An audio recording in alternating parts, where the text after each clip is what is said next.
On this Sunday night, getting Canadians out of China. A second evacuation flight is scheduled, but not everyone is allowed on. I got the confirmation and then they said no to me. The confusion in Wuhan as coronavirus spreads.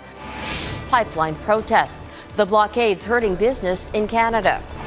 Plus, the investigation into a former Canadian reservist accused of trying to spark a race revolution. And consumer controversy. Their data is being used really to create profitable products. The company that's turning DNA into drugs. Global National with Robin Gill. Good evening and thank you for joining us. It's the news more than 150 Canadians have been waiting days to hear. They can finally go home. Thousands of people, including 36 Canadians, have disembarked the World Dream cruise ship. They were stuck on the vessel for 4 days because of concerns over the new coronavirus. But they're back on solid ground today and appear to be in good spirits after all tests for the deadly virus came back negative. Meanwhile, Ottawa has chartered a second flight to bring more Canadians home from Wuhan, China. The passenger list is still being compiled, but the government expects the manifest to be finalized in the next few hours. The plane should take off tomorrow, but as Couteur explains, there's confusion about who will be allowed to board. They clarified that I'm not on the list, which means I'm not allowed to leave. Yi Jiang is stuck in Wuhan, China. The Torontonian has permanent resident status in Canada, but was in China for business when the coronavirus outbreak hit. And he says Global Affairs Canada told him he can't get on the next evacuation flight back home. They just told me they understand my situation and then I'm not a priority right now. I just want to evacuate a citizen, Canadian citizen.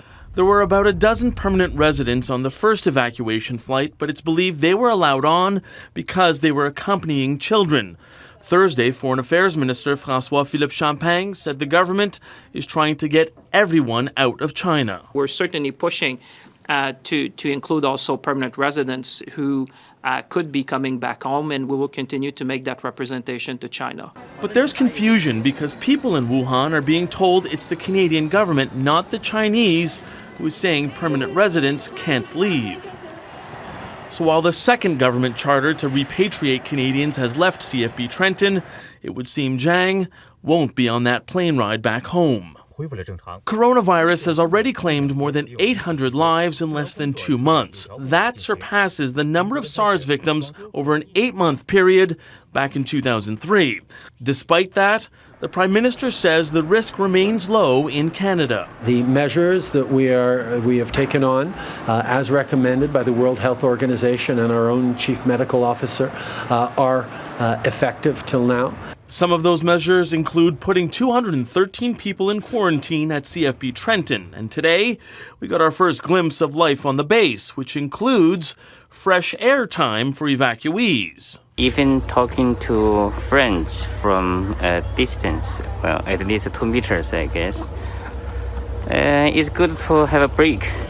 And it was a good break for Canadians who were among the crew and passengers of a cruise ship that had been quarantined for 4 days in Hong Kong amid fears some staff contracted the virus on a previous voyage.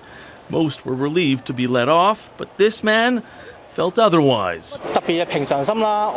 Life on the shore isn't actually too comforting, he says, echoing fears shared by some in that part of the world as the virus continues to spread.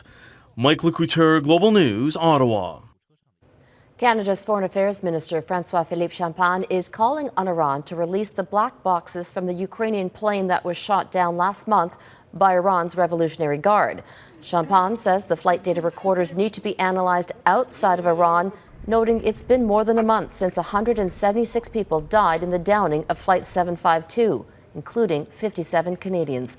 Champagne made the comments in Ethiopia's capital, where he's traveling with the Prime Minister. There comes a time where you need to come to terms and say, you know what, I think they've understood from the different civil aviation authority in the world that the type of equipment and expertise you need to read the black box cannot be brought to Iran. So the solution in front of all of us, whether it's the world community or the international response and coordination group, is to send these black boxes without delay to Paris, which has all the equipment. The minister also says Iran's government has appointed someone to begin negotiations to pay state compensation to the families of the victims. Demonstrators across the country are demanding an end to the arrests of Indigenous activists at a protest site in northern BC. Members of the Wet'suwet'en Nation want to stop the construction of the Coastal GasLink pipeline through ancestral territory, which they say isn't subject to any treaty agreements. As Catherine Urquhart reports, the issue is spilling over into other parts of BC and across the country. For the fourth day, protesters blocked entrances to the Port of Vancouver, Canada's largest port and the gateway for trade to the rest of the world. Are you willing to be arrested? Yeah, I definitely am. I think that legality doesn't necessarily mean morality. The Port Authority says the protests are impacting operations significantly. It's the same story at Delta Port, just south of Vancouver, where a blockade is stalling business at Canada's flagship container terminal. We do understand that there is a sense of urgency in this matter, and really we're there to help facilitate a peaceful resolution. This is Wet'suwet'en territory! The protests are spilling over from a months-long dispute involving the Wet'suwet'en Nation. They oppose a $6 billion natural gas pipeline project. The 670-kilometer pipeline is intended to carry gas from northeastern BC to a massive LNG export plant being built near Kitimat. Coastal GasLink says it has signed agreements with the elected councils of all 20 First Nations along the path of the pipeline, including the Wet'suwet'en, but the hereditary chiefs aren't on side.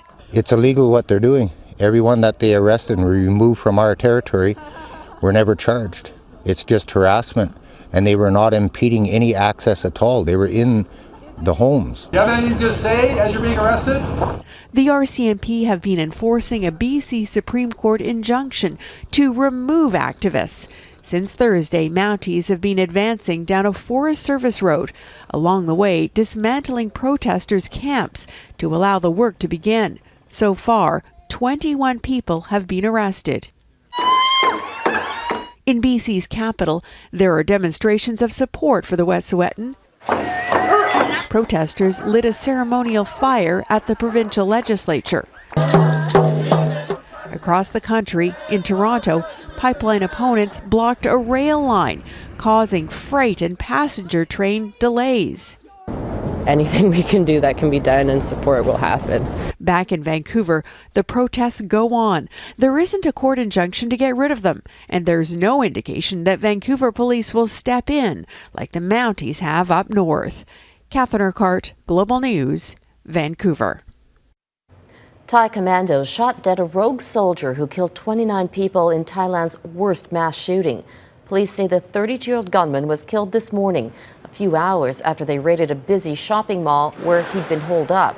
The attack started yesterday afternoon at a military base before the shooter moved on to the shopping center.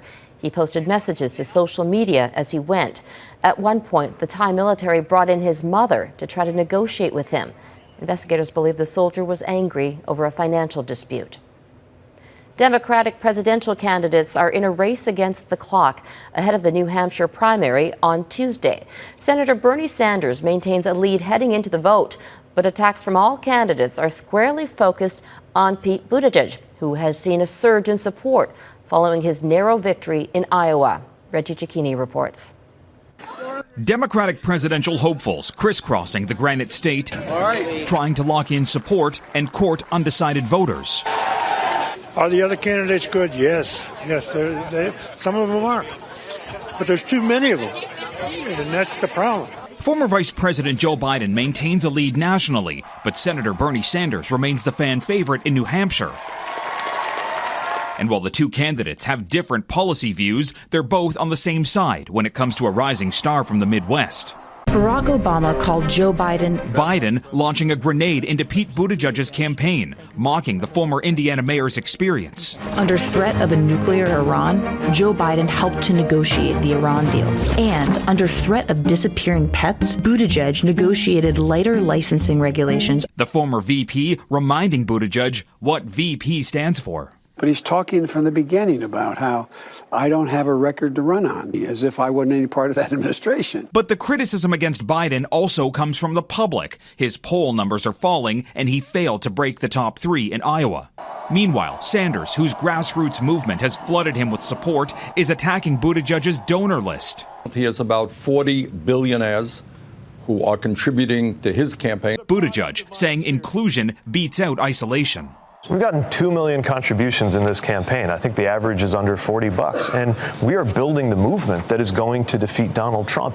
I want everybody to help out. Historically, no presidential candidate has finished lower than second place in New Hampshire and gone on to win the nomination, putting pressure on campaigns to get out the vote.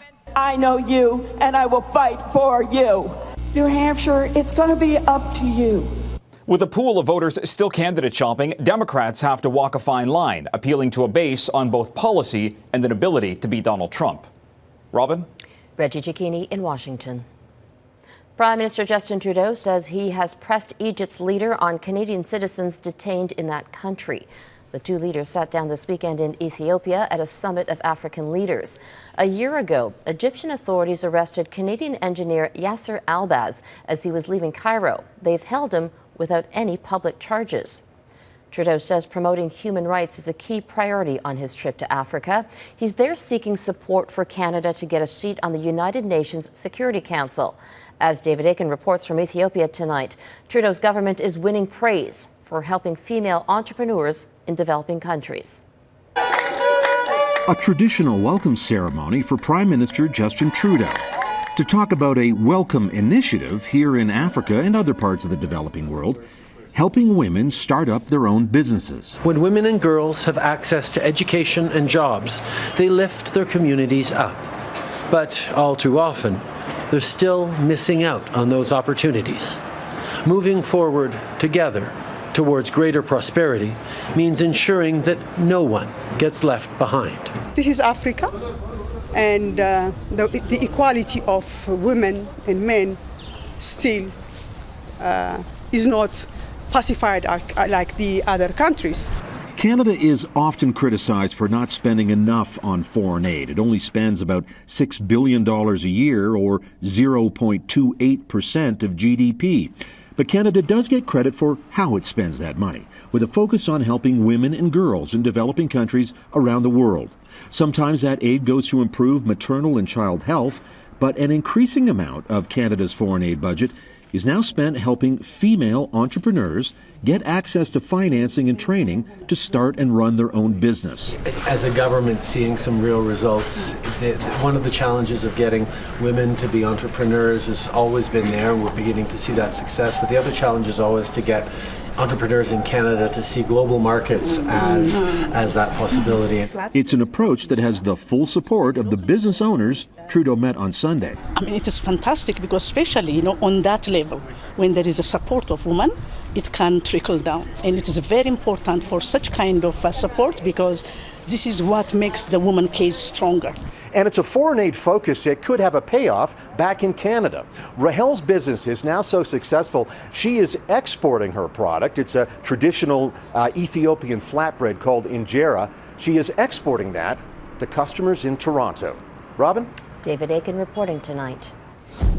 Coming up, the FBI investigation into the former Canadian reservist tied to a neo-Nazi group.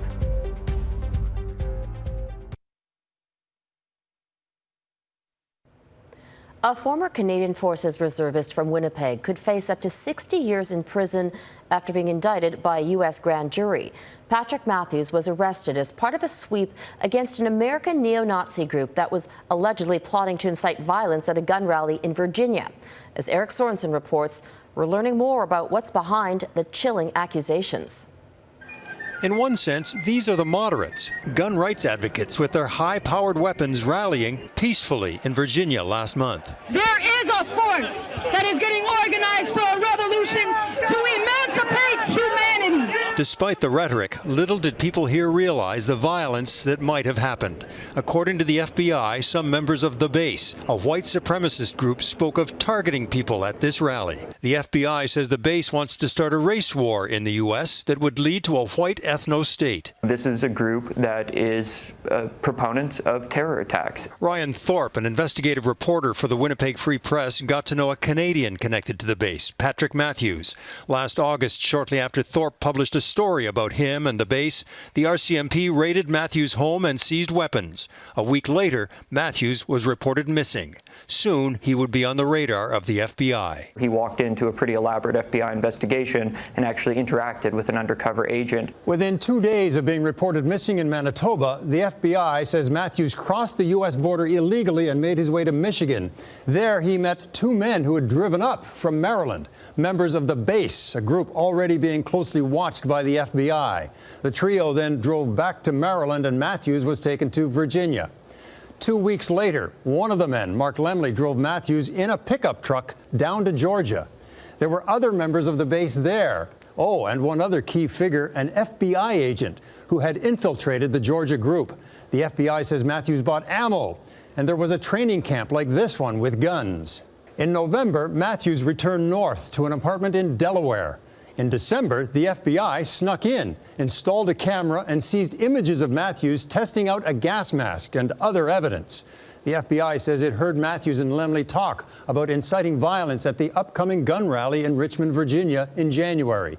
On January 1st, the FBI observed Matthews and Lemley exiting a store in Delaware where they bought ammunition. They would buy 1,500 rounds a week later. The FBI says the two were imagining violence at the Virginia rally, quoting Matthews, "There is just angry gun owners just streaming in from all over the country."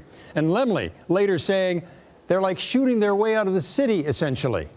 Finally, on January the 16th, the FBI moved in and arrested Lemley and Matthews 4 days before the gun rally in Richmond. The rally went off without incident. Days later, Matthews, now with long hair, and others were indicted on multiple weapons offenses. They took steps to act violently on their racist views in order to spark what he called a violent revolution for the white race. Matthews' lawyer called his statements free speech. Mr. Matthews' statements should be considered in the context of him exercising his First Amendment rights. The arrests broke up one plot, but Ryan Thorpe says the base, as a disparate group of cells, remains dangerous. There's indication they had every intention of carrying out violence on people. And I don't think we should be cavalier about the level of violence they could have perpetrated had law enforcement not acted. And remember the trio down in Georgia with an FBI agent on the inside? They were arrested too. And there was one more twist.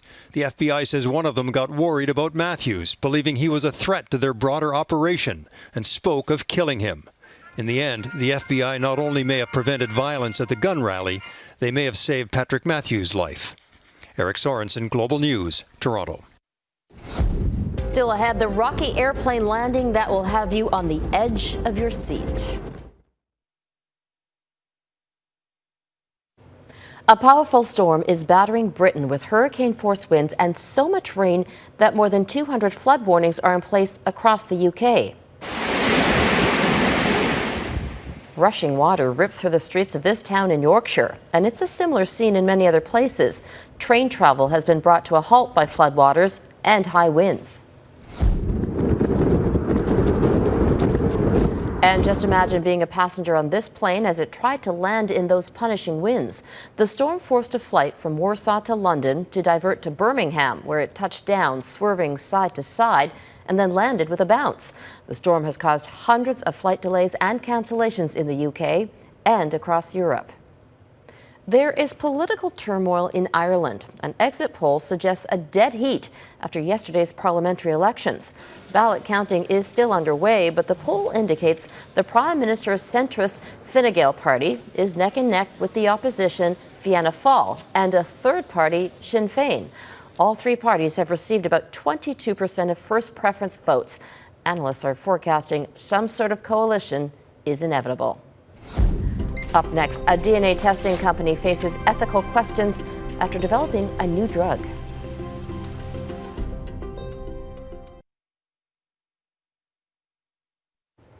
A new development in the DNA analysis business has stirred controversy.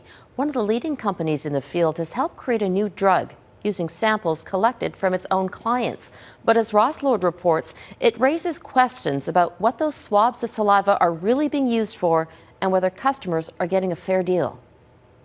For the DNA testing company 23andMe, converting customers' genetic information into a pharmaceutical drug is a big breakthrough. After years of research, the company has sold its first compound to Spanish drug maker Almirall. It's an antibody designed to prevent skin inflammations like psoriasis. In a statement, 23andMe says, working with Almirall, we're pleased to be furthering 23andMe's mission of helping people benefit from genetic insights.